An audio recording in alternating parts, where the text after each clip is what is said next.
Hi guys, see you back for Animal Week, and this week we're going to make this very cute little foil bird. So very simple.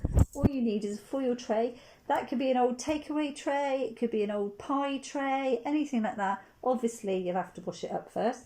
You'll need a pen for doing the embossing, some scissors and a piece of card. Now it's totally up to you. You might want to freestyle the shape of your bird onto your foil tray, but I made myself a little template, which is, I always quite like using templates because it means you can get the shape right before you commit to doing it. So what I did is I got a piece of card.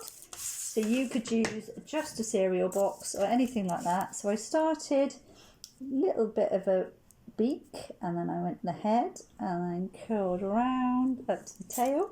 And then you can start again from the beak, come in a bit, and then we want a nice roundy belly up and out to a tail. And you've got something a bit like that. So you can see they change every time. So you can make your tail as big or elaborate as you want, your beak as long as you want. But once you've got your template, you've got something to work with then. So here's one I made earlier.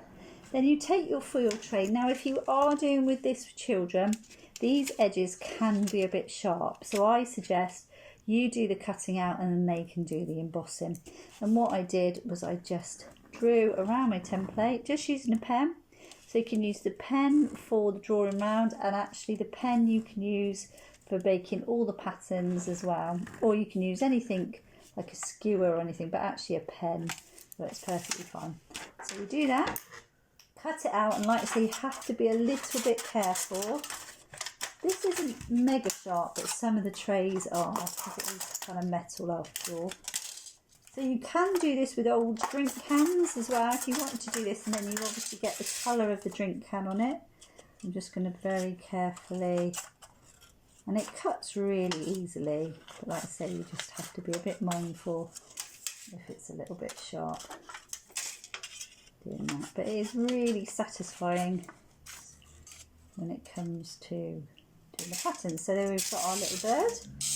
Then you can take your pen, as you can see here I did a kind of roundy shape here for the bird, for the wing, and a little bit of a tummy shape, an eye. So you can start maybe just by giving him the beak, a little eye like so, and you see it's so easy. You just press him and then you can draw a tummy, you can do squiggles. So it's kind of trying to think as many different patterns, lots of lines. You could do little dots. You could even use a pin if you wanted to do dots. And you just basically carry on and carry on. You can do lines, cross lines, anything you like. And you do that. And then what I did is I just made a little hole again with the pen onto a rubber, and then put a little bit of string on. So you can make a whole collection of them, a little mobile. And then actually, if you wanted to add colour and stuff, you can use Sharpie markers and add a bit of colour on. And that's our little foil bird for this week's animal theme. Thanks guys, see you later.